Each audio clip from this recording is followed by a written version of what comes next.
వాస్తవాలు ఇలా ఉంటే చంద్రబాబు నాయుడు గారు ఇప్పుడు భయపెట్టి బెదిరించి తప్పుడు సాక్ష్యాలు సృష్టించి తప్పుడు వాంగ్మూలాలను సృష్టించి అరాచకంగా చంద్రబాబు నాయుడు గారు వ్యవహరిస్తూ ఉన్నాడు.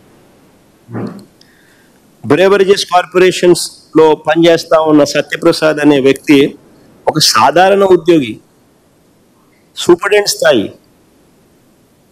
ఎంతమంది సూపరింటెండెంట్ ఉంటారో తెలుసా ఎక్సైజ్ డిపార్ట్మెంట్లో? 10ల సంఖ్యలో ఉంటారు. ఒక సాధారణ స్థాయి ఉద్యోగి.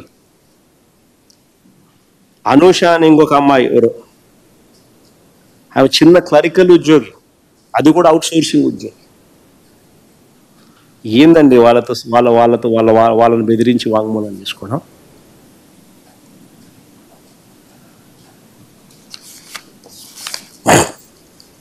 ఇక బ్రేవరేజెస్ కార్పొరేషన్ ఎండీగా పనిచేసిన వాసుదేవ్ రెడ్డి ఈ ప్రభుత్వం తనను వేధిస్తుందని హైకోర్టులో 3 సార్లు యాంటిసిపేటరీ బెయిల్ పిటిషన్ ఫైల్ చేసినాడు ఈ మనిషి.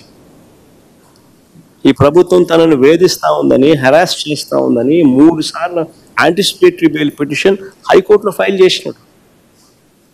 ఇలాంటి వ్యక్తిని బెదిరించి భయపడిచ్చి చివరకు లొంగ తీసుకుని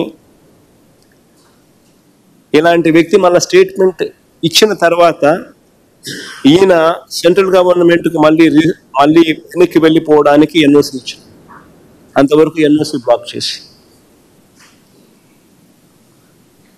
ఇలాంటి వ్యక్తులు ఇచ్చే స్టేట్మెంట్కి ఏం వాల్యూ ఉంటుంది? బెదిరిస్తున్నారు, భయపడిస్తున్నారు, ఎన్ఓసీలు ఆపుతున్నారు. ఆయన నన్ను బెదిరిస్తున్నాడు అని హైకోర్టులో యాంటిసిపేటరీ బెయిల్ పిటిషన్ 3 సార్లు వేసుకున్నా కూడా దిక్కు దివానం లేదు. అలాంటి వ్యక్తులు ఇచ్చే స్టేట్మెంట్కి ఏం వాల్యూ ఉంటుంది? ఇంకొక ఆయన విజయసాయి రెడ్డి, చంద్రబాబుకు లొంగిపోయిన మరో వ్యక్తి.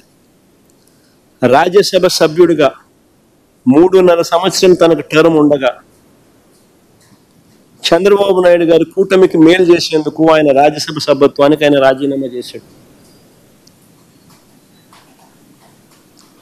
వైఎస్ఆర్సీపీకి ఎమ్మెల్యేల బలం లేదు, మళ్ళీ రాజ్యసభకు వైఎస్ఆర్సీపీ పంపించే అవకాశం ఉండదు అని తెలిసి తన రాజీనామా వల్ల చంద్రబాబు నాయుడు గారి కూటమికి మేలు జరుగుతుందని తెలిసి తన 3.5 సంవత్సరం టర్ము ఆ కూటమికి తాను ప్రలోభాలకు లోనై అమ్మేసి